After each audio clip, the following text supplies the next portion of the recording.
नमस्कार, VNM studio से मैं सोनल आप सभी का वीएनएम टीवी के बुलेटिन में स्वागत करती हूं। देश दुनिया शहर जिले की तमाम खबरों को विस्तार से आप तक पहुंचाएंगे, पर आइए सबसे पहले नजर डालते हैं वीएनएम हेडलाइंस पर। देखते हैं क्या रही आज की सुर्खियां।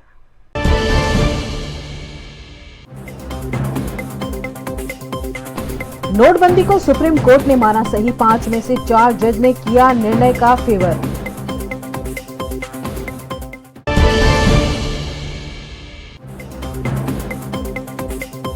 अहमदाबाद में 2 महीने की बीमार बच्ची को मां ने तीसरे माले से फेंका, बच्ची की मौत।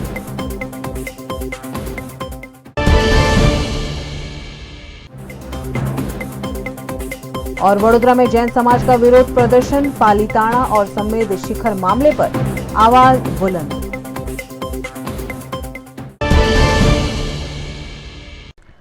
देश की सरकार द्वारा लिए गए नोटबंदी के फैसले को हमेशा कटघरे में खड़ा किया गया है, लेकिन आज सुप्रीम कोर्ट ने उसे सही माना है।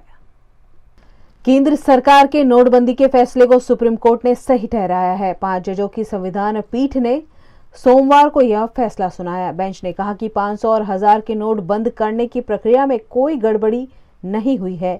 बेंच ने यह भी कहा कि आर्थिक फैसले को पलटा नहीं जा सकता। संविधान पीठ ने यह फैसला 4-1 के बहुमत से सुनाया। 5 जजों की संविधान पीठ में justice S Abdul Nazeer, BR Gavai, AS Bopanna, V Ramasubramanian और जस्टिस BV नागरत्ना शामिल थे। इनमें से जस्टिस BV नागरत्ना ने बाकी 4 जजों की राय से अलग फैसला लिखा। उन्होंने कहा कि नोटबंदी का फैसला गैर कानूनी था, इसे गजट नोटिफिकेशन की जगह कानून के जरिए लिया जाना था। हालांकि उन्होंने कहा कि इसका सरकार के पुराने फैसले पर कोई असर नहीं पड़ेगा। सुप्रीम कोर्ट की संविधान पीठ ने कहा, नोटबंदी से पहले सरकार और RBI के बीच बातचीत हुई थी। इससे यह माना जा सकता है कि नोटबंदी सरकार का मनमाना फैसला नहीं था। संविधान पीठ ने सरकार के फैसले को सही तो ठहराया, लेकिन बेंच में शामिल जस्टिस BV नागरत्ना ने इसके लिए अपनाई गई प्रोसेस को गलत ठहराया। गुजरात के अहमदाबाद में एक ऐसी घटना सामने आई है जिसमें बीमार बच्ची को खुद सगी मां ने तीसरे माले से नीचे फेंक दिया। गुजरात के पेटलाद में विवाहिता ने 2 महीने पहले एक बच्ची को जन्म दिया था, जो जन्म के बाद से ही लगातार बीमार रह रही थी। नडियाद और वडोदरा में इलाज के बाद बच्ची को अहमदाबाद के सिविल अस्पताल में भर्ती कराया गया था। एक दिन सुबह पिता ने जब उठकर देखा तो बच्ची नदारद थी। अस्पताल में लगे CCTV देखने पर खुद सगी मां बच्ची को तीसरे माले से नीचे फेंकती हुई कैमरे में कैद हो गई। तीसरे माले से नीचे फेंक देने से 2 महीने की बच्ची की मृत्यु हो गई है। इस मामले पति ने खुद पत्नी के खिलाफ शिकायत की है, जिसके बाद कलयुगी मां को गिरफ्तार कर लिया गया है। गुजरात के वडोदरा शहर में जैन समाज के लोगों ने हाथों में बैनर पोस्टर के साथ रैली निकालकर जैन समाज के तीर्थ स्थलों को बचाने की मांग की। देश भर में जैन समाज इन दिनों सड़कों पर उतरकर विरोध कर रहा है। गुजरात के वडोदरा शहर में भी आज जैन समाज के लोगों ने हाथों में बैनर पोस्टर के साथ मांडवी स्थित जैन मंदिर से कलेक्टर कार्यालय तक रैली निकाली। इस दौरान झारखंड में समेत शिखर जी को पर्यटन स्थल बनाने का विरोध किया गया। वहीं पालीताना में चल रही अवैध गतिविधियों को रोकने की भी मांग की गई।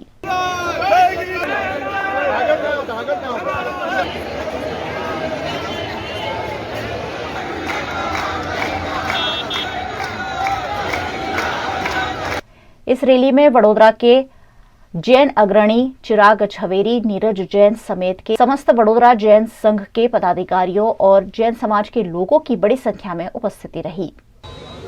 समेत शिखरजी અને શત્રુંજય તીર્થ જૈનો માટે પ્રાણ છે। સિક્કાની એકબીજાની આજુબાજુ છે, બંને શાશ્વત તીર્થો છે અને આ તીર્થો પર ઝારખંડ સરકાર જે પ્રકારે સમેત શિખરને પર્યટન બનાવવા જઈ રહી છે એનો અમે સખત વિરોધ કરીએ છીએ। સાથે સાથે શત્રુંજય તીર્થ ઉપર જે પ્રકારે દાદાગીરી અસામાજિક તત્વોની વધી રહી છે એની સામે આખો ભારતનો જૈન સમાજ એની સામે છે।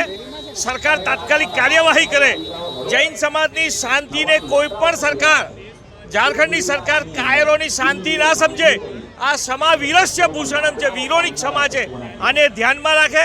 ગઈકાલે રત્નસુંદર મહારાજ સાહેબે આ બાબત કહી જ છે, આ સાંજમાં સમજવાની જરૂર છે। જૈનોનો આક્રોશ અત્યારે અહિંસક છે, એ બહાર ના લાવે। जैनों के लिए ये बहुत पवित्र भूमि है और दूसरी जो जगह है वो समेत शिखर, ये हमारा बहुत बड़ा तीर्थ है। समेत शिखर में 20 परमात्मा प्रभु निर्वाण कल्याण प्राप्त करके गए हुए हैं, तो ये जो भूमि है उसको हम कल्याणक भूमि बोलते हैं, तीर्थ भूमि बोलते हैं। दोनों भूमि की रक्षा के लिए आज ये विराट रैली निकाली जा रही है, क्योंकि पालीताना में भी गैरकायदेसर कंस्ट्रक्शन हो रहा है, एक्रोचमेंट हो रहा है, माइनिंग हो रहा है। वहाँ पर दारू की भट्टी भी अभी शुरू हुई है। जो गुजरात में दारू बंदी है, वहाँ पर दारू वैसे भी नहीं होना चाहिए, उसमें तो पालीताना जैसे तीर्थभूमि में तो होना ही नहीं चाहिए, वहाँ पर हो रहा है। बार बार प्रशासन को हमने बोला हुआ है। वैसे समेत शिखर की जो बात करूँ तो समेत शिखर में पहले से पवित्र स्थल बोला गया है। थोड़े समय से पहले उसको पर्यटन भूमि डिक्लेयर किया है, टूरिंग प्लेस डिक्लेयर किया है। उसके सामने जैन समाज का बहुत बड़ा आक्रोश है, क्योंकि टूरिस्ट प्लेस होगा तो वहाँ पर मांस मदिरा आएगी, शराब भी आएगा। जो पवित्रता, जो भव्यता, जो दिव्यता है वो सब वहाँ से ख़त्म हो जाएगी। इसके लिए हमारी ये मांगनी है कि दोनों तीर्थ की हमको रक्षा करनी है। गुजरात के नर्मदा जिला के डेडियापाड़ा से जीते आम आदमी पार्टी के विधायक चेतर वसावा ने किसानों को बिजली और पानी देने मुद्दे सरकार को अल्टीमेटम दिया है। आज रोज मारा कार्यालय पर मोटी संख्या में सरपंचश्रीओ अने आ विस्तारना खेडूत मित्रों एमनी वेदना अने जीईबी थी पड़ती हालाकी मारी समक्ष रजू करी, त्यारे अमे पण बधा त्यां उपस्थित हता अने अमे पोते ज्यारे आ जीईबी में आवीने जोयुं तो आ जीईबी में छेल्ला 5 वर्षथी 1029 खेतीवाड़ी कनेक्शननी अरजी पेन्डिंग है। अमे डीई ने पूछीए छीए त्यारे ग्रांट नथी एवा जवाब मळे छे। साथे साथे फूलसर, कंजाल, दुथर, बेबार, नामगीर, રીંગાપાદર, ચોપડી, વાઘુમર, પાનખલા, માથાસર, કણજી અને વાંદરી જે ગામો સ્ટેચ્યુ ઓફ યુનિટીથી 5 કિલોમીટરની રેન્જમાં છે ત્યાં છેલ્લા તારીખ 21થી લાઇટ નથી અને આજે 12 દિવસ થયેલા છે, ત્યારે અમને એવો જવાબ મળ્યો છે કે હું સુરતથી એ ટીમને બોલાવીને જોડાઈ લેમ છું।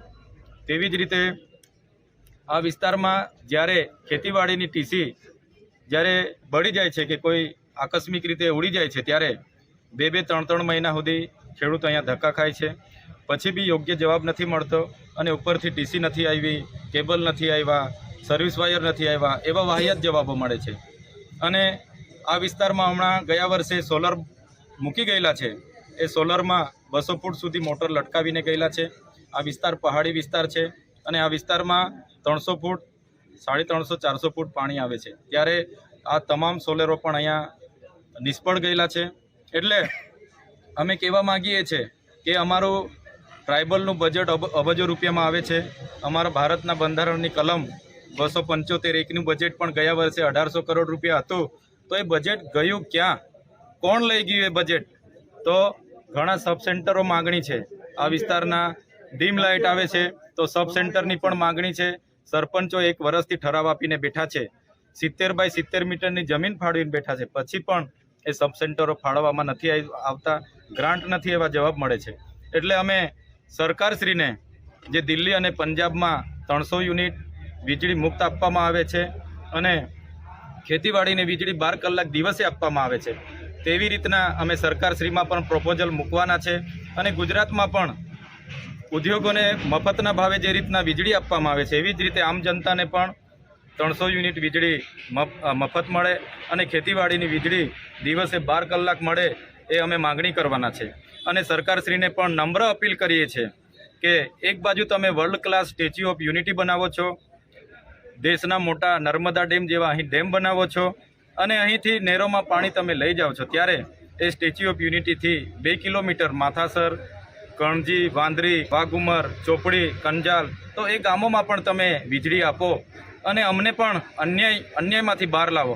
અમારી સાથે આટલો બધો ભેદભાવ કેમ, આટલી બધી અસમાનતા કેમ, એ હું સરકારને પૂછવા માગું છું અને સરકારને અપીલ છે કે અમારી આ માગણી તાત્કાલિક ધોરણે થાય અને સરકારને કહેવા માગીએ છીએ અમને મજબૂર ના કરશો, અમને મજબૂર કરશો તો અમે આવનાર સમયમાં સ્ટેચ્યુ ઓફ યુનિટીને પણ ત્યાં પણ પહોંચીશું જ્યાં વીજળી ઉત્પન્ન થાય છે નર્મદા ડેમમાંથી એ થર્મલ પણ કબજે કરીશું અને જે નેર થકી નર્મદા કેનાલ થકી તમે આખા ગુજરાતમાં પાણી લઈ જાઓ છો એ કેનાલ પર પણ જઈને અમે એ કેનાલ પણ બંધ કરીશું અને અમારા લોકો આટલા બધા પ્રશ્ન લઈને અહીં આવે છે અમારા બજેટમાંથી તાત્કાલિક ધોરણે વ્યવસ્થા કરીને આ લોકોના જે પાકો બળી રહેલા છે જે પાકો સુકાઈ રહેલા છે એમને બચાવી લો એ એક ધારાસભ્ય તરીકે જવાબદાર નાગરિક તરીકે અમે તમને અપીલ કરીએ છીએ એટલે આ પ્રસંગે અહીં આવતા અહીંના ડી પણ અચાનક રજા પર ઉતરી ગયેલા છે સ્ટાફ પણ નથી મહેકમ નથી અહીં ટીસી પણ ઉપલબ્ધ નથી ઘણા પ્રશ્નો છે આવનાર અઠવાડિયા પછી પાછા અમે આવતા સોમવારે અહીં આવવાના છે ત્યારે તમામ પ્રશ્નોનો ઉકેલ થાય એવી અપેક્ષા રાખીએ છીએ। गुजरात के वडोदरा के वाघोडिया रोड पर प्रधानमंत्री आवास योजना निर्माण में बाधा बन रहे अवैध निर्माणों को हटा दिया गया। गरीबों को आवास देने के लिए केंद्र सरकार द्वारा प्रधानमंत्री आवास योजना चलाई जाती है। वडोदरा के वाघोडिया रोड पर पिछले कई सालों से प्रधानमंत्री आवास योजना का काम प्रस्तावित है, लेकिन यहाँ किए गए अवैध निर्माण के चलते आवास नहीं बन पा रहे थे, जिस पर वडोदरा महानगर पालिका ने कार्यवाही करते हुए निर्माण को ध्वस्त कर दिया है। महानगर पालिका के मेयर केयूर रोकड़िया की उपस्थिति में इन निर्माणों को हटाकर आवास बनाने की कार्यवाही को शुरू किया गया। वाघोडिया रोड पर बरोड़ा पब्लिक स्कूलनी सामेना भागमां दंतेश्वर FP 766 अंदर प्रधानमंत्री आवास योजना छेल्ला 4 वर्षथी चालू करवामां आवी हती, परंतु आ जग्या पर इलीगल रीते एन्क्रोचमेंट थयेलुं होय प्रधानमंत्री आवास योजना अटकी गયેલ હતી। આ પ્રધાનમંત્રી આવાસ યોજના શરૂ કરવા માટે જે ઇલીગલ આ સરકારી જમીનમાં જે દબાણો છે આ દબાણો તોડવાની કાર્યવાહી આજે કોર્પોરેશન કરી રહી છે। ભવિષ્યમાં અહીંયા 292 જેટલા ફ્લેટ પ્રધાનમંત્રી આવાસ યોજનાના બનશે અને જે બે વ્યક્તિઓના પણ અહીંયા દબાણો તૂટી રહ્યા છે એમને પણ પ્રધાનમંત્રી આવાસ યોજનાના લાભાર્થી ગણીને બંનેને ફ્લેટ આપવામાં આવશે। प्रधानमंत्री आवास योजना में बाधा बन रहे कलादर्शन 4 रास्ता के पास के आलीशान मकान को केयूर रोकड़िया ने खुद उपस्थित रहकर ध्वस्त करवाया, लेकिन इस मकान के मालिक ने मामला कोर्ट में होने की बात कहते हुए कॉरपोरेशन और व्हाइट हाउस के लिए लड़ रहे चंद्रकांत श्रीवास्तव पर कई सवाल उठाए। મકાનનો ઓલરેડી અમારે હાઈકોર્ટની અંદર કેસ ચાલે છે, નેક્સ્ટ હિયરિંગ બી પડી છે જાન્યુઆરી 23ની 30 તારીખ। આ લોકોને કોર્પોરેશનના અધિકારીઓને અમે બતાવેલું તો એ લોકો એવું કહે છે કે અમે હાઈકોર્ટને માનતા નથી, અમારે દબાણ હટાવવાનું એટલે હટાવવાનું અને દબાણ એટલે ક્યાંથી દબાણ થયું? આજે અમે 20 વર્ષથી રહેતા હતા તો કોર્પોરેશન શું સૂઈ ગઈ હતી કે પૈસા ખાઈને બેઠેલી? એ વાત તો મુદ્દાની છે। અત્યારે મારા ઘરનું લાઇટ બિલ પેરા પાવતી બધું ચાલુ છે, ઓન રોડ પર અત્યારે દેખાડે છે, ઓનલાઈન દેખાડે છે, તો એ બધું નહીં દેખાતું એ લોકોને। અને જ્યારે આવાસ યોજના નથી બની એ પહેલાંના અમે 2003થી રહીએ છીએ અને એના પહેલાં બી 2 વર્ષ પહેલાં રહેતા હતા, એ પછી વેરો ચાલુ થયો, અત્યારે 20 વર્ષ થયા છે। સુપ્રીમ કોર્ટનો એવો નિયમ છે કે 12 વર્ષ જે વ્યક્તિ જે જગ્યા પર એ અત્યારે કાયદેસર માલિક હોય છે, ત્યારે હું અત્યારે 20 વર્ષથી રહું છું અને મને રોડ પર કાઢ્યો। એટલે સુપ્રીમ કોર્ટ આ બધું આ લોકો માન્ય નહીં રાખતા। જજ સાહેબને આ બધા ધોઈ પી ગયા છે, રૂપિયા બોલે છે, બીજું કંઈ છે નહીં। આ મકાનની જગ્યા અમે જીગા જોશી પાસેથી લીધેલી। જીગા જોશીએ મળીને અમને આ જગ્યા અપાઈ।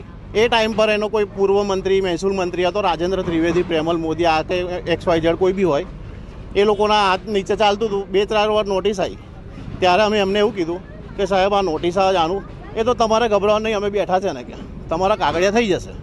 वडोदरा महानगर पालिका के पूर्व विपक्ष नेता चंद्रकांत श्रीवास्तव ने भी इस मामले में अपनी प्रतिक्रिया देते हुए व्हाइट हाउस को हटाने के लिए प्रोसेस चालू होने की बात कही।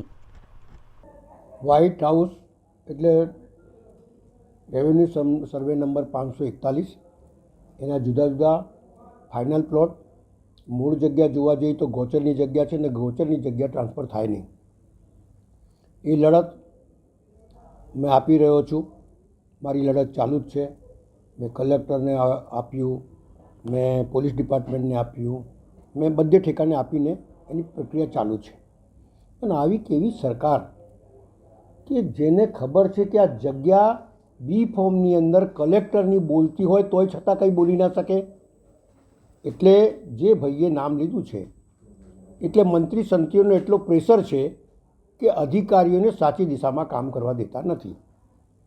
ભાઈએ બોલ્યા કે વ્હાઇટ હાઉસ માટે બત્તુભાઈ બહુ બોલ્યા, બોલ્યા નહીં, હું લડી રહ્યો છું. હવે જે ભાઈ બોલી રહ્યા છે કે મને આને પૈસા આપ્યા, આના પૈસા, આને પૈસા આપ્યા,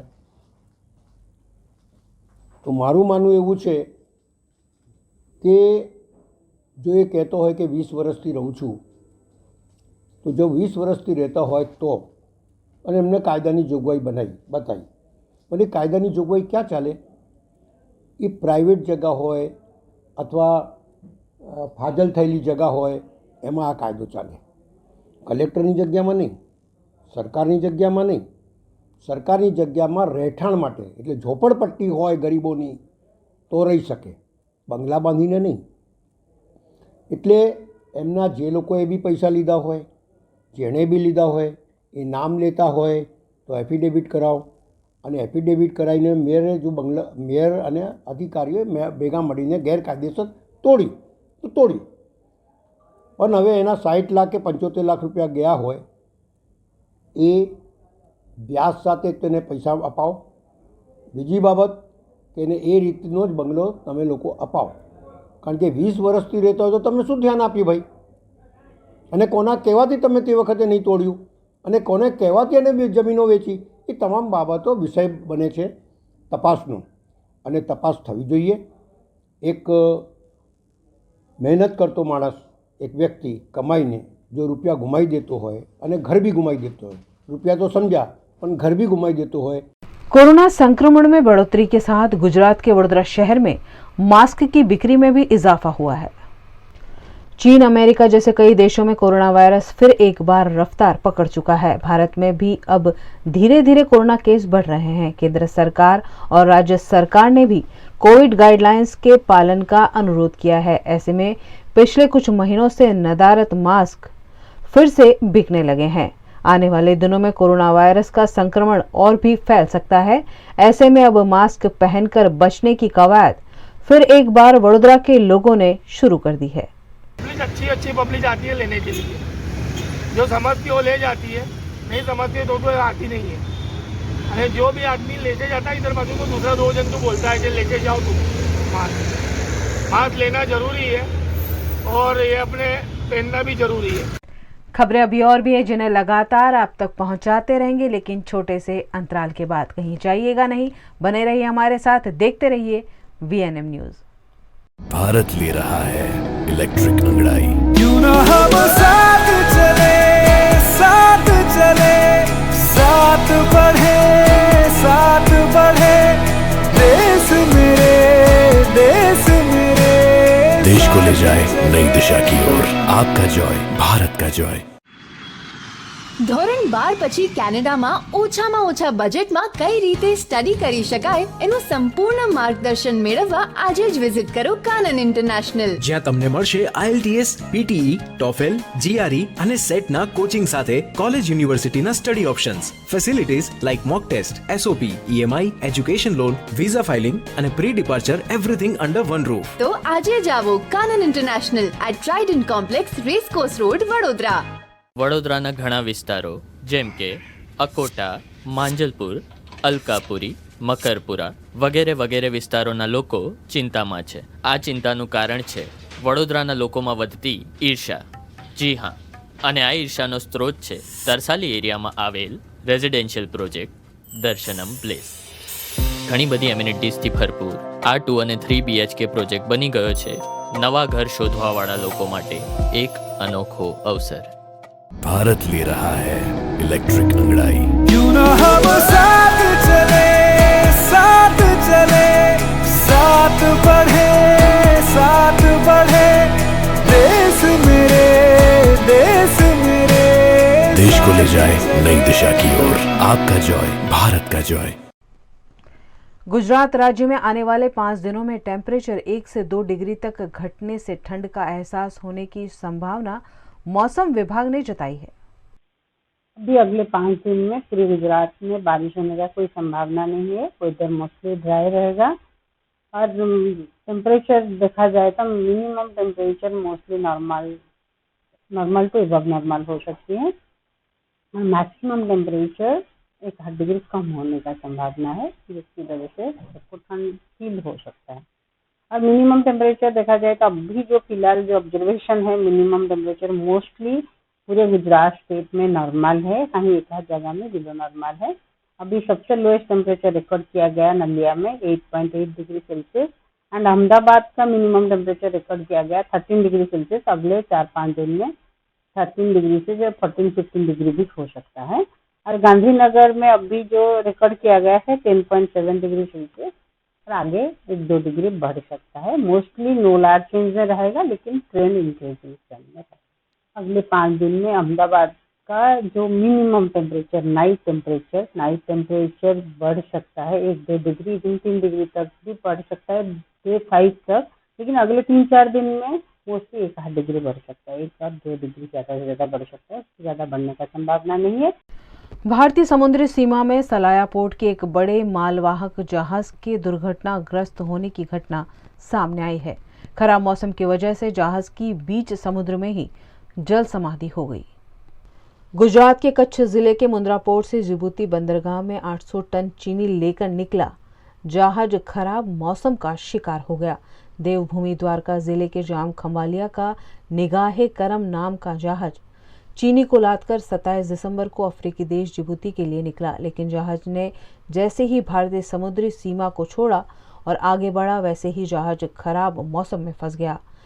जहाज एकाएक हिचकोले खाने लगा। जहाज पर सवार 12 नाविक दहशत में आ गए क्योंकि जहाज की एमएसवी में पानी भर रहा था। घटना की जानकारी पाकर पहुंचे कोस्ट गार्ड ने सहायता करते हुए सभी 12 नाविकों को बचा लिया। मोटर टैंकर की मदद से जहाज में फंसे 12 नाविकों का रेस्क्यू किया गया। हालांकि तकनीकी खराबी के शिकार हुए जहाज को रेस्क्यू नहीं किया गया। निगाहे करम नाम के जहाज ने 800 टन चीनी के साथ जल समाधि ले ली। गुजरात की पहली महिला मुख्य सचिव रही मंजुला सुब्रमण्यम का वडोदरा में दुखद निधन हुआ है। उनकी अंतिम क्रिया परिजनों और रिश्तेदारों की मौजूदगी में की गई।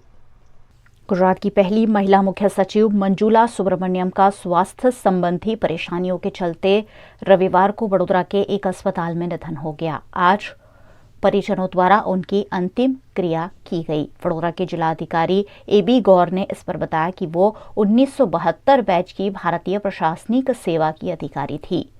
उनके निधन पर देश के प्रधानमंत्री नरेंद्र मोदी और गुजरात के मुख्यमंत्री भूपेंद्र पटेल ने भी शोक व्यक्त किया है।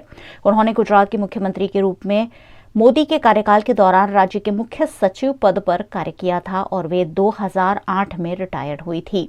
प्रधानमंत्री मोदी ने अपने ट्वीट में लिखा है कि अनुभवी नौकरशाह डॉक्टर मंजुला सुब्रमण्यम जी के निधन से दुखी हूं। नीतिगत मुद्दों और कार्रवाई उन्मुख दृष्टिकोण के लिए उन्हें व्यापक रूप से सम्मान दिया गया था। जब मैं मुख्यमंत्री था तब उनके साथ हुई बातें मुझे हमेशा याद रहेगी। उनके परिवार और दोस्तों के प्रति संवेदना। ओम शांति। गुजरात के मुख्यमंत्री भूपेंद्र पटेल ने भी ट्वीट कर लिखा कि गुजरात की पहली महिला मुख्य सचिव डॉक्टर मंजुला सुब्रमण्यम जी के निधन पर दुखी हूं। राज्य की विकास यात्रा में उनका योगदान सराहनीय है। मैं ईश्वर से प्रार्थना करता हूं कि उनकी आत्मा को शांति मिले और उनके परिजनों को इस दुख को सहन करने की शक्ति मिले। आज उनके निधन पर वडोदरा शहर के कई अग्रणियों ने उनके साथ बिताए हुए पलों को याद करते हुए भावुकता दिखाई। मैडम मंजुला सुब्रमण्यम જે 1972 બેચના IAS ઓફિસર હતી ગુજરાતમાં પહેલા મુખ્ય સચિવ મહિલા મુખ્ય સચિવ અને મને સદભાગ્ય થયું કે મેડમ સાથે મેં કામગીરી કરી। મારા શરૂઆત થયો તો જૂનાગઢ જિલ્લામાંથી IAS તરીકે 1981માં તે વખતે મેડમ કલેક્ટર હતી। ત્યારથી એમના સાથે અનેક સમય કામ કરવાની મને તક મળી છે અને ગુજરાતમાં મુખ્ય સચિવ હતી તે વખતે હું પણ ત્યાં અધિક મુખ્ય સચિવ ટ્રાન્સપોર્ટ અને બંદર વિભાગ સંભાળતો હતો અને મેડમ જે કાર્ય કરવાની રીત, એમને જે સાહસિકતા, એમને જે જ્ઞાન, એમને જે કૌશલ હતો એ ઘણા લંબા સમય સુધી લોકો યાદ કરશે। उसके काम के लिए वो इतनी डेडिकेट थी कि उसके सामने वो जो भी है वो सच बोलती थी, कभी भी किसी से नहीं डरने वाली लेडी पावर थी। वो एक बहुत ही करुणामयी संवेदनाशील व्यक्तित्व था उनका। महिलाओं के उत्थान के लिए, उनके अत्याचारों के प्रति उनकी गहरी संवेदना और गुजरात राज्य के विकास के लिए उनका महत्वपूर्ण योगदान रहा। यही मेरी उनके लिए श्रद्धांजलि। हर वर्ष की तरह इस वर्ष भी गुजरात के वडोदरा के पूर्व पुलिस अधिकारी किशोर सिंह चौहान और उनके परिवार द्वारा उनके स्वर्गीय सुपुत्र विक्रम के जन्मदिन के मौके पर सुबह के पारंपरिक भजन यानी प्रभातिया का आयोजन किया गया। गुजरात के वडोदरा शहर में पूर्व पुलिस अधिकारी किशोर सिंह चौहान और उनका परिवार अपने स्वर्गीय बेटे विक्रम के जन्मदिन 2 जनवरी पर हर वर्ष अनोखा आयोजन करता आया है। इसी क्रम में आज सुबह पारंपरिक भजन, जिसे गुजराती भाषा में प्रभातिया के नाम से भी जाना जाता है, उसका कार्यक्रम आयोजित किया गया। गायक कलाकार अभय सिंह राठौड़ और प्रसिद्ध गायिका वत्सला पाटिल ने अपनी सुमधुर आवाज में भजन के सुर बहाकर उपस्थित सभी को मंत्रमुग्ध किया। उपस्थित सभी ने सुबह सुबह गाए जाते पारंपरिक भजनों का सर्दियों की सुबह में फूल गुलाबी ठंडी के बीच आनंद लिया।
इस मौके पर आयोजक किशोर सिंह चौहान, हेमा चौहान और परिवारजन और रिश्तेदारों की उपस्थिति रही।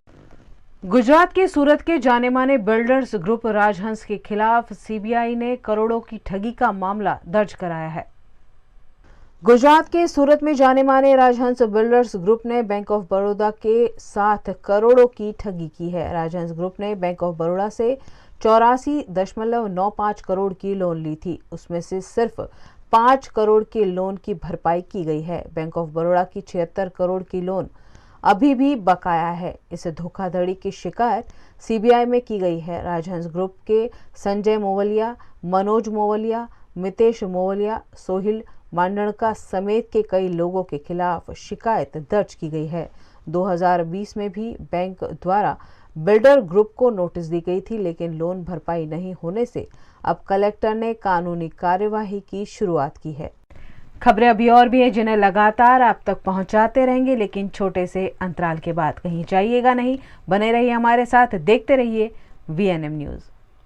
भारत ले रहा है इलेक्ट्रिक अंगड़ाई। क्यों ना हम साथ चले, साथ चले, साथ बढ़े, साथ बढ़े, देश मेरे, देश मेरे। देश को ले जाए नई दिशा की ओर। आपका जॉय, भारत का जॉय। ધોરણ 12 પછી કેનેડામાં ઓછામાં ઓછા બજેટમાં કઈ રીતે સ્ટડી કરી શકાય એનું સંપૂર્ણ માર્ગદર્શન મેળવવા આજે જ વિઝિટ કરો કાનન ઇન્ટરનેશનલ, જ્યાં તમને મળશે IELTS, PTE, TOEFL, GRE અને સેટના કોચિંગ સાથે કોલેજ યુનિવર્સિટીના study options, facilities like mock test, SOP, EMI, education loan, visa filing અને pre departure everything under one roof. તો આજે જ આવો Kanan international at Trident complex, racecourse road, Vadodara. વડોદરાના ઘણા વિસ્તારો જેમ કે અકોટા, માંજલપુર, અલકાપુરી, મકરપુરા વગેરે વગેરે વિસ્તારોના લોકો ચિંતામાં છે। આ ચિંતાનું કારણ છે વડોદરાના લોકોમાં વધતી ઈર્ષા।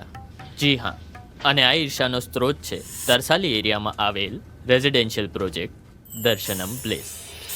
ઘણી બધી એમિનિટીઝથી ભરપૂર આ 2 અને 3 BHK પ્રોજેક્ટ બની ગયો છે નવા ઘર શોધવાવાળા લોકો માટે એક અનોખો અવસર। भारत ले रहा है इलेक्ट्रिक अंगड़ाई। क्यों ना हम साथ चले, साथ चले, साथ बढ़े, साथ बढ़े, देश मेरे, देश मेरे। देश को ले जाए नई दिशा की ओर। आपका जॉय, भारत का जॉय। गुजरात के पावागढ़ में नए साल के पहले दिन करीबन 2.5 लाख श्रद्धालु महाकाली मां के दर्शन के लिए पहुंचे। नव वर्ष के पहले दिन रविवार की छुट्टी थी और ऐसे में देश भर के मंदिरों में भाविक भक्तों का जमावड़ा देखने को मिला। गुजरात में वडोदरा निकट प्रसिद्ध तीर्थधाम पावागढ़ है, जहां करीबन 2.5 लाख यात्री महाकाली मां के दर्शन के लिए पहुंचे। लाखों श्रद्धालुओं के पावागढ़ पहुंचने से यहां अफरा तफरी का माहौल देखा गया। यहां पार्किंग व्यवस्था चरमरा गई, जिससे यात्रियों को दिक्कतें आई। रोपवे संचालकों की अव्यवस्था के चलते टिकट के लिए घंटों तक लोगों को कतारों में लगना पड़ा। एसटी बस की भी सुचारू सुविधा नहीं होने से श्रद्धालुओं को जान खतरे में डालकर 5 गुना ज्यादा पैसा खर्च कर निजी जीप में बैठना पड़ा। हाल ही में देश के प्रधानमंत्री नरेंद्र मोदी द्वारा माताजी के नए शिखर का लोकार्पण किया गया है। यहाँ 2000 से ज्यादा श्रद्धालु एक साथ दर्शन कर सकते हैं, जिससे श्रद्धालुओं को दर्शन में सुविधा हो रही है। पावागढ़ मंदिर के नवीनीकरण के बाद लगातार श्रद्धालुओं की तादाद में बढ़ोतरी हो रही है, लेकिन सुचारू व्यवस्था नहीं होने से श्रद्धालु यहाँ परेशान हो रहे हैं। વડોદરાથી આવ્યા છે દર્શન કરવા માટે, ઘણા વર્ષો પછી આવ્યા। ઘણો ફરક लाग्यो મંદિરમાં, ડેવલપમેન્ટમાં। મોદી સાહેબે જે કામ કર્યું છે એ બહુ સરાહનીય છે। અહીંયા આવ્યા પછી મેં જોયું કે અહીંયા મેડિકલ ફેસિલિટી પણ નીચે આપેલી છે, એ બહુ જ સરસ કામ કરેલું છે સાહેબે। અને મંદિરની અંદર પરિસરમાં મોટો કર્યો છે, એટલે જે દર્શનાર્થી આવે છે તો દર્શનાર્થી માટે પણ ઘણું સારું છે। અને ઉપર પણ ઘણી જગ્યા છે, એટલે જે પહેલાં ધક્કામુક્કી થતી હતી કે મંદિરમાં આવ્યા પછી જે રશ રહેતો હતો તો એ પણ નથી જોવા મળતો, અને ઘણી ફેસિલિટી ઘણી સારી આપવામાં આવી છે। હું સુરતથી આવું છું। 40 વર્ષ પહેલાં આવેલો હતો ત્યારે બધું એકદમ જૂનું હતું, જરી પુરાણું। અત્યારે તો બહુ સરસ આનંદ થઈ ગયો। અત્યારે બહુ ઘણો આનંદ થયો આ બધી જગ્યા જોઈને કે મોદી સાહેબે કેટલું ફાઇન બનાવી દીધું છે આપણું ધર્મનું બધું। नए साल में गुजरात के hot favourite tourist place statue of unity पर उमड़ी लाखों की भीड़ के बीच नकली टिकट का मामला भी उजागर हुआ है। गुजरात में बनाए गए सरदार पटेल की विश्व की सबसे ऊंची प्रतिमा इन दिनों देश विदेश के सैलानियों के आकर्षण का केंद्र बनी हुई है। रोजाना हजारों की संख्या में सैलानी स्टैच्यू ऑफ यूनिटी पहुंच रहे हैं। इसी बीच यहां नकली टिकट का मामला एक और बार सामने आया है। स्टैच्यू ऑफ यूनिटी की टिकट आधिकारिक वेबसाइट और एप्लीकेशन से ही बुक होती है, लेकिन यहाँ स्टैच्यू ऑफ यूनिटी के प्रोजेक्ट की टिकट में सैलानी द्वारा छेड़खानी कर 10,030 रुपये के घोटाले को अंजाम दिया गया। मामला उजागर होने पर प्रबंधन द्वारा स्टैच्यू ऑफ यूनिटी की टिकट में छेड़खानी का मामला दर्ज कर कानूनी कार्यवाही की गई है। साथ ही सैलानियों को अपील की गई है कि स्टैच्यू ऑफ यूनिटी की टिकट आधिकारिक वेबसाइट और मोबाइल एप्लीकेशन से ही बुक की जाए, ताकि फ्रॉड से बचा जा सके। गुजरात के अहमदाबाद में मोदी केयर हॉस्पिटल जैसी ही एक और घटना में परिवार के 3 सदस्यों की दुखद मृत्यु हो गई है। गुजरात के अहमदाबाद के शाहपुर इलाके में आज सुबह सुबह न्यू एज कॉलोनी में एक दुर्घटना सामने आई, जिसमें घर में लगी आग में पति पत्नी और 8 साल के बच्चे की मौत हो गई। परिवार घर में सो रहा था, उस दौरान घर में किसी वजह से आग लग गई और पूरे घर में धुआं फैल गया। धुएं की वजह से दम घुटने से तीनों की मौत हो गई।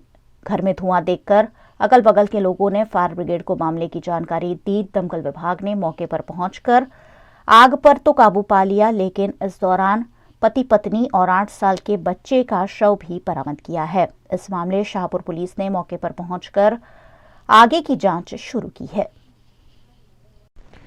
गुजरात राज्य के मुख्यमंत्री भूपेंद्र पटेल गांधीनगर जिले के 3 गांव के औचक दौरे पर पहुंचे और यहां उन्होंने ग्रामीणों की समस्याओं की सुध ली। गुजरात के मुख्यमंत्री के रूप में भूपेंद्र पटेल पिछले कई वक्त से लोगों को आ रही दिक्कतों से सीधे जुड़ने की कोशिश करते आए हैं। एक बार फिर उन्होंने गांधीनगर में यही किया। गांधीनगर जिले की ग्राम पंचायत में नागरिकों की समस्याओं को जानने के लिए भूपेंद्र पटेल खुद पहुंचे। मुख्यमंत्री और मुख्य सचिव को गांव में आया देख लोग हैरत में पड़ गए। ग्रामजनों ने उन्हें आ रही दिक्कतों से मुख्यमंत्री को रूबरू कराया, जिसमें आवारा पशुओं से किसानों को हो रहे नुकसान, पशुओं के लिए वेटरनरी अस्पताल की सुविधा, लाइब्रेरी, सिंचाई के लिए पानी, हाई स्कूल के लिए मैदान जैसी समस्याओं को मुख्यमंत्री समक्ष बयान किया गया। मुख्यमंत्री ने उनकी समस्याओं को सुना और अधिकारियों को समस्याओं को निपटाने के निर्देश भी दिए।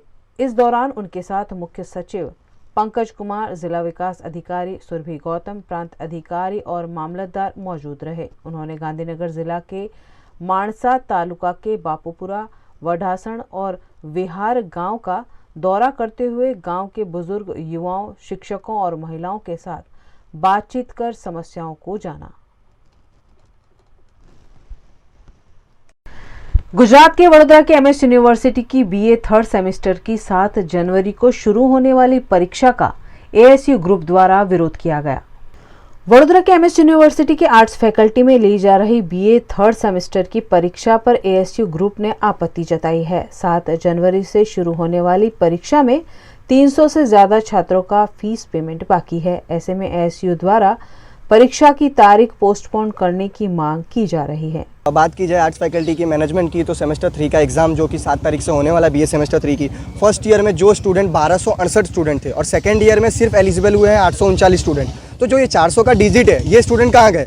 ये फीस नहीं भर पाए। और फीस नहीं भर पाने का रीज़न है मैनेजमेंट, क्योंकि इसमें स्टूडेंट की भूल नहीं है। मैनेजमेंट ने उनका जो रिजल्ट है वो डिक्लेयर नहीं किया था। कम से कम 300-350 स्टूडेंट है जिनका रिजल्ट में एरर शो हो रहा था, कितने स्टूडेंट का रिजल्ट डिक्लेयर नहीं हुआ था, सब्जेक्ट सिलेक्शन में इशू आ रहा था। तो जो 400 स्टूडेंट है ये अपना फीस नहीं भर पाए। तो क्या ये मैनेजमेंट क्या चाहती है कि ये जो स्टूडेंट है सिर्फ 800 स्टूडेंट का एग्जाम हो, बाकी 400 स्टूडेंट का क्या? तो ये जो मैनेजमेंट की गलती है, इसका भुगतान स्टूडेंट क्यों करेंगे? इसके लिए आर्ट्स फैकल्टी में आज एएसयू ग्रुप द्वारा प्रोटेस्ट किया गया। पर जो डीन मैम का रिस्पॉन्स था, डीन मैम का जो तानाशाही बोला जाए, तानाशाही चल रहा है यहाँ पे। फैकल्टी में एक राजा की तरह काम कर रहे हैं और पूरी तानाशाही चला रहे। तानाशाही में ऐसा है कि उन्होंने रिस्पांस दिया कि हम आर्ट्स फैकल्टी पे जाइए, हिस्ट्री डिपार्टमेंट में मत रहिए। तो हिस्ट्री डिपार्टमेंट भी एक आर्ट्स फैकल्टी का पार्ट ही है। वो डिपार्टमेंट आर्ट्स फैकल्टी के बाहर तो आता नहीं है, तो हम रजुआत करने यहीं पे आएंगे, आप जहाँ प्रेजेंट रहेंगे। पर जो मैम का रिस्पांस था, प्रॉपर रिस्पांस नहीं था। मैम ने 1-1.5 बजे का टाइम दिया हमको। 1:30 बजे अगर मैम का रिस्पांस नहीं आया तो उग्र से उग्र आंदोलन किया जाएगा। गुजरात के भरूच जिला के झगड़िया के गांव में खेत में मजदूरी कर रही महिला पर तेंदुए ने जानलेवा हमला कर दिया। भरूच के झगड़िया के पानेथा में पिछले दिनों एक महिला पर तेंदुए ने हमला कर दिया था और अब झगड़िया के वेलू गांव में खेत में काम कर रही रमीला वसावा को तेंदुए ने घायल कर दिया। तेंदुए ने अचानक पीछे से आकर महिला पर जानलेवा हमला किया और उसे जख्मी कर दिया। आसपास के लोगों ने महिला को तेंदुए से बचाकर 108 एम्बुलेंस के जरिए अस्पताल पहुंचाया। बार बार हो रहे तेंदुए के हमले से यहाँ के लोग डरे हुए हैं और वन विभाग से तेंदुए को पकड़ने की मांग कर रहे हैं।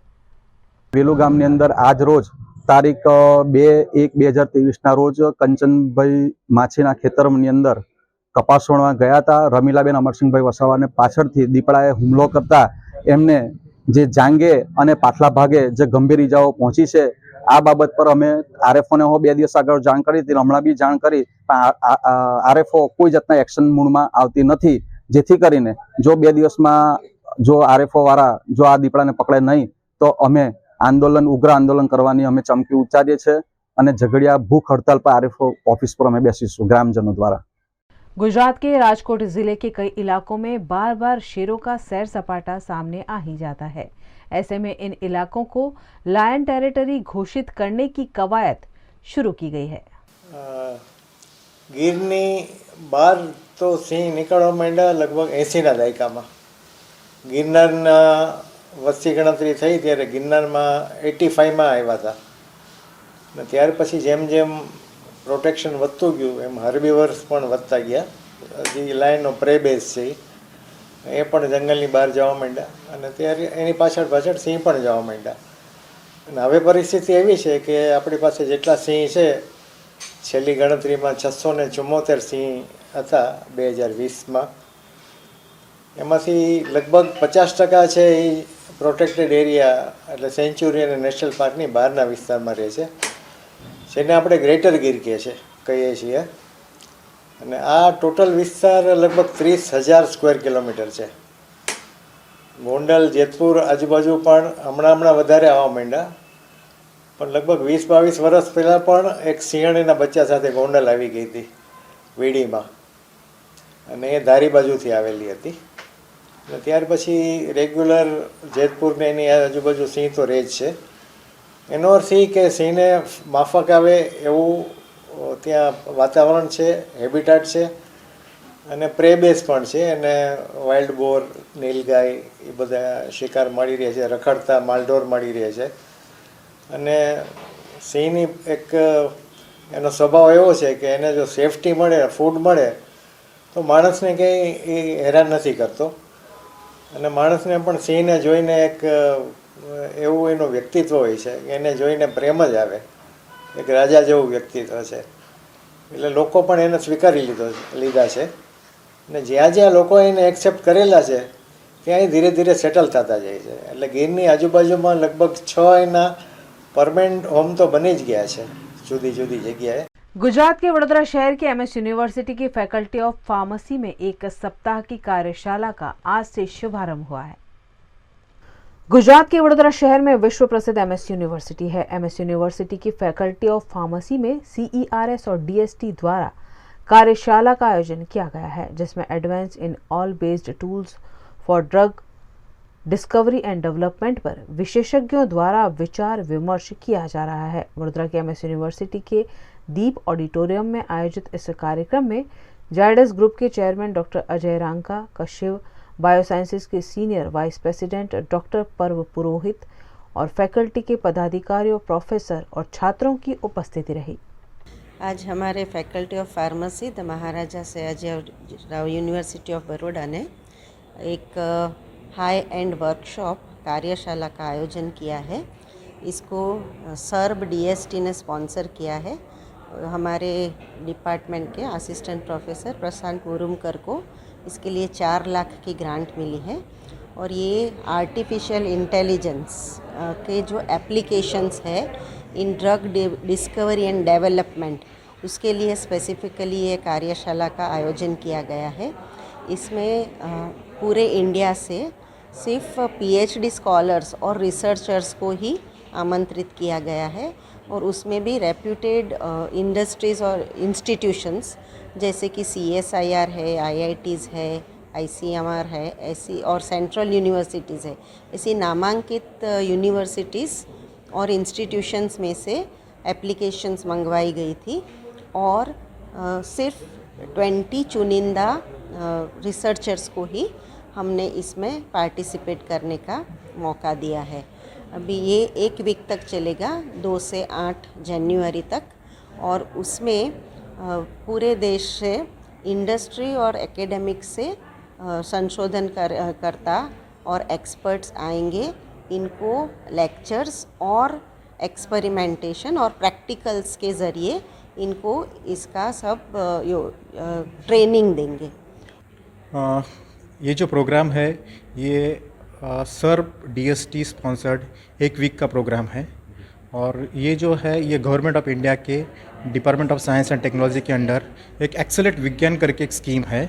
उसके अंदर जितने भी प्रीमियर इंस्टीट्यूट है इंडिया के, उसमें जैसे IITs है, ICMR के सेंटर्स है, CSR के सेंटर है, इसी प्रीमियर इंस्टीट्यूट में कार्यशाला करने के लिए जो PhD और PG स्टूडेंट्स है उनका रिसर्च स्किल इम्प्रूव करने के लिए कार्यशाला के लिए गवर्नमेंट ऑफ इंडिया फाइनेंस करती है।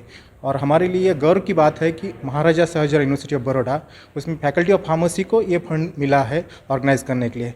इसमें पूरे ऑल ओवर इंडिया से 20 पार्टिसिपेंट्स को यहाँ पे अलाउ किया है वर्कशॉप में एनरोल करने के लिए।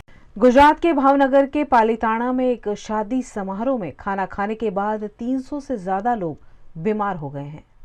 गुजरात के भावनगर में पालीताना के तालाब इलाके में शादी समारोह में चिकन बिरयानी खाना कई लोगों को महंगा पड़ गया। चिकन बिरयानी खाने के बाद एक एक कर 300 से ज्यादा लोग फूड पॉइजनिंग का शिकार हुए, जिसमें 100 बच्चे भी शामिल हैं। 200 से ज्यादा लोगों को इलाज के लिए पालीताना के अस्पताल में भर्ती कराया गया है, जबकि 100 लोगों को फूड पॉइजनिंग का सामान्य असर हुआ है। घटना की खबर फैलते ही पुलिस और प्रबंधन भी हरकत में आ गए और मामले की जांच शुरू की। गुजरात के अरवली जिले में तापमान में कमी दर्ज होने से लोग ठंड का एहसास कर रहे हैं। तापमान में गिरावट के चलते अरवली जिले के निवासियों को सुबह तड़के गुलाबी ठंड का एहसास हो रहा है। यहाँ लघुत्तम तापमान 12 डिग्री दर्ज किया गया है। ठंड बढ़ने से लोगों ने अलाव जलाकर और गर्म कपड़े पहनकर ठंड से अपना बचाव किया।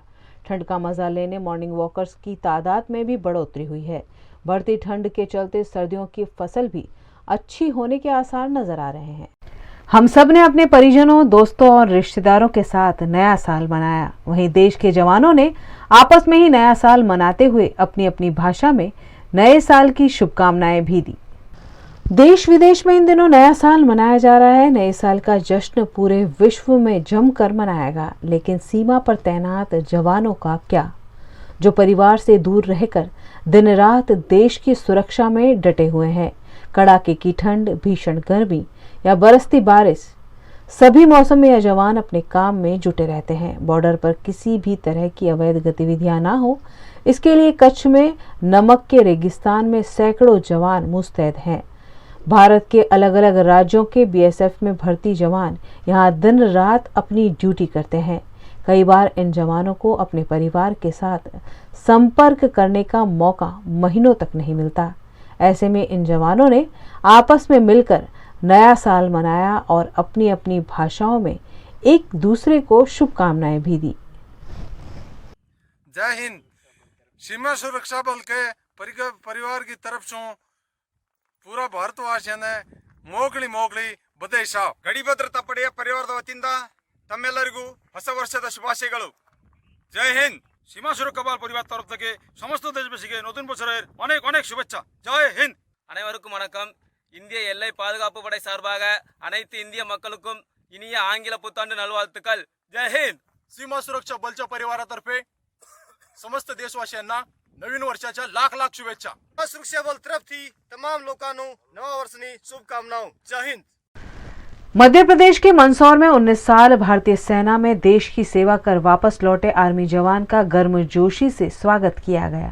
भारतीय सेना में शामिल होकर देश के लिए अपना योगदान देना फख्र की बात होती है। मध्य प्रदेश के मंदसौर के नाहरगढ़ के रामप्रसाद गहलोत को भी यह खुशनसीबी मिली। भारतीय सेना में 19 साल सेवा करने के बाद सेवानिवृत्त होकर रामप्रसाद गहलोत नाहरगढ़ पहुंचे। इस मौके पर परिजनों और ग्रामीणों द्वारा आतिशबाजी के साथ डीजे की धुन पर जुलूस निकालकर उनका भव्य स्वागत किया गया।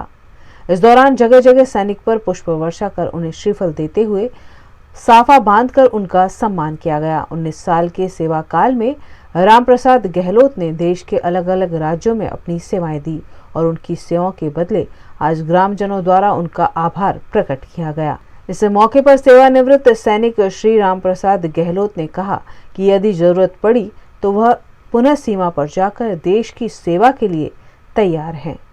गुजरात की भावनगर महानगर पालिका के म्युनिसिपल कमिश्नर द्वारा काम में लापरवाही बरतने वाले अधिकारियों और विभागों पर एक्शन लिया जा रहा है। भावनगर के म्युनिसिपल कमिश्नर द्वारा की गई सरप्राइज विजिट के दौरान कुम्हारवाड़ा इलाके में स्थित सॉलिड वेस्ट मैनेजमेंट विभाग के ऑफिस में इंस्पेक्टर रघुभा सोलंकी नदारत थे। इस वजह से उन्हें सस्पेंड किया गया। भावनगर में स्वच्छता ड्राइव, आवारा पशुओं और सॉलिड वेस्ट विभाग के उदासीन कार्यवाही के चलते खुद कमिश्नर मैदान में उतर आए हैं। म्युनिसिपल कमिश्नर द्वारा रोज रोज की सरप्राइज विजिट से कर्मचारियों और अधिकारियों में घबराहट का माहौल देखने को मिला। गुजरात के वडोदरा शहर में आयोजित भागवत कथा में बहुचर मां का आनंद का गरबा आयोजित किया गया। वडोदरा के गोरवा स्थित गुजरात हाउसिंग बोर्ड में पिछले कई सालों से श्री बहुचर आनंद गरबा मंडल द्वारा आनंद गरबा का आयोजन किया जाता है। इस बार यहां विश्व कल्याण हेतु भागवत कथा का आयोजन भी किया गया है। इस मौके पर सयाजीगंज विधानसभा के विधायक के रोकड़िया, गोत्रीय हॉस्पिटल के forensic lab in charge doctor Hitesh Rathore, ward number 8 के काउंसिलर राजेश प्रजापति उपस्थित रहे। बहुचराजी आनंद गरबा महोत्सव वडोदरा, जेमा फक्त महिलाओं द्वारा जे गरबाનું આયોજન અને 12 કલાક અખંડ ધૂનનું આયોજન કરેલ છે। આપણા હિન્દુ શાસ્ત્ર પ્રમાણે આજ રોજ જ્યારે વર્ષ બદલાય છે ત્યારે આ રીતે ગરબાનું આયોજન કરવું, આપણા ભગવાન શ્રીને યાદ કરવા અને જે મહિલાઓ દ્વારા જે આયોજન કરવામાં આવ્યું છે ખૂબ જ સારી વ્યવસ્થા છે। અને આજ રોજ મને જે આમંત્રણ આપવામાં આવ્યું છે અમારા જિગ્નેશભાઈ વાળન તેમજ અમારા સ્ટાફ મેમ્બરો તેમજ જે એમના ફેમિલી સાથે અમે કેટલા સમયથી સંપર્કમાં છે અને આ વિસ્તારના નાગરિકો સાથે અમે જોડાયેલા છે।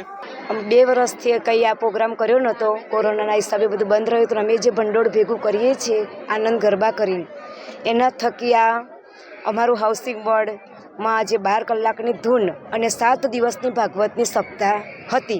એ હરિ મહારાજ છે, હસમુખભાઈ નામ છે, એમની સપ્તાહ બેસાડી હતી અને ઘણી બધી સહાય મળી છે બધાની।